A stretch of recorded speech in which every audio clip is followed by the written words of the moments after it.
I want to look at Luke 15, and I want to read a few verses, starting with verse 25, and I'm reading from the King James Version. Luke chapter 15, verse 25.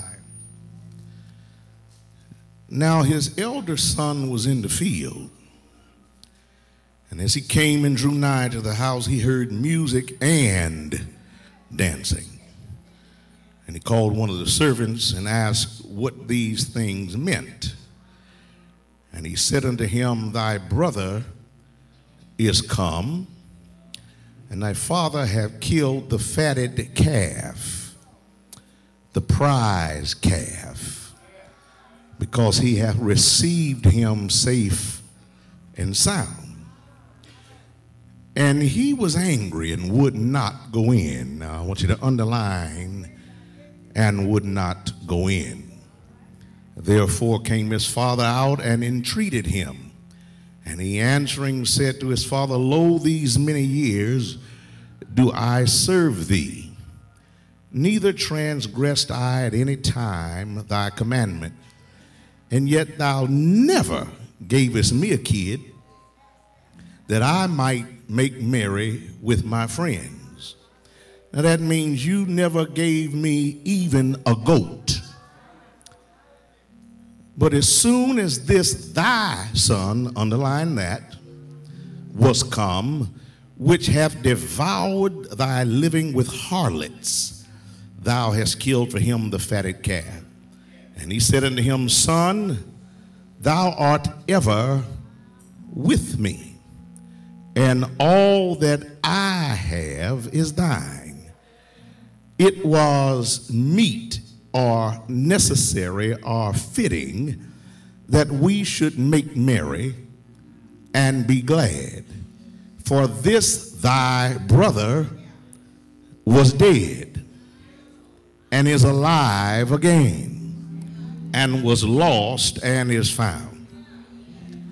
I want to talk about an empty seat at Thanksgiving. An empty seat at Thanksgiving. There will be some empty seats this year at the table. There will be some empty seats because of death. Death of resources. Some people won't be at the table because they didn't have enough money to make it. Death of relatives. I have a seat that will be empty at my house because of death of a close relative. Or some seats will be empty this year because of death of relationships. But there will be some empty seats at the Thanksgiving table tomorrow. And in this text, Pastor Williams, we find an empty seat at the Thanksgiving dinner. Now, I know you all say I have never seen or heard of Thanksgiving mentioned in this text. Well, this is an abstract but an accurate analogy of this text. I studied this, been studying it for over a week, and God had me to stand in an obscure place and in a very peculiar position to look at this text from another angle. Usually the emphasis in this text is on a prodigal son, and it's on a pardoning father and a protesting brother. And the theme of this passage is lost and found. But Evangelist Edwards, I found me a little thesis to pull out of this thing. And what I'd like to do is investigate this brother's protest. And I want to move on from that to try to investigate his peculiar absence from the Thanksgiving table. Why was there an empty seat? Well, some of you all say, well, why or how can you call this a Thanksgiving table? Well, you'd have to know the story. Got a young boy like some of you young folk in here, you get to the point where you feel that you've got this thing called life. And this young man decided he no longer wanted to be under the rules and regulations of his father. And so he said to his father, give me what's mine early.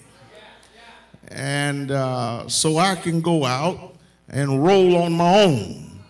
And so the boy did just that. And the word prodigal really means a wasteful, wild spender. That's what prodigal means. Someone who is very loose with the change. And so he spent his money on prostitutes.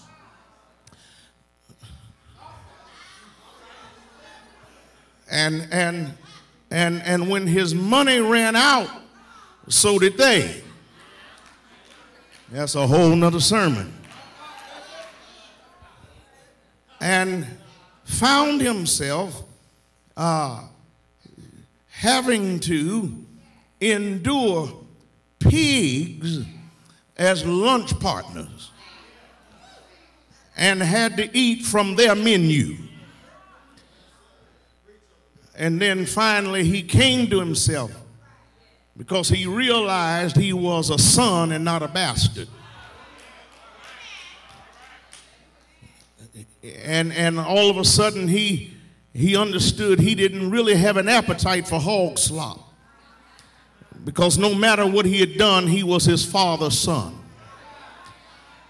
His father never quit worrying about it. Some guys, I don't do this much, but I'll just say what some guys say. They say if their imagination could run away with them, that they could see the father standing on the porch every day. Yeah, that sounds good, doesn't it? Looking for the son to return.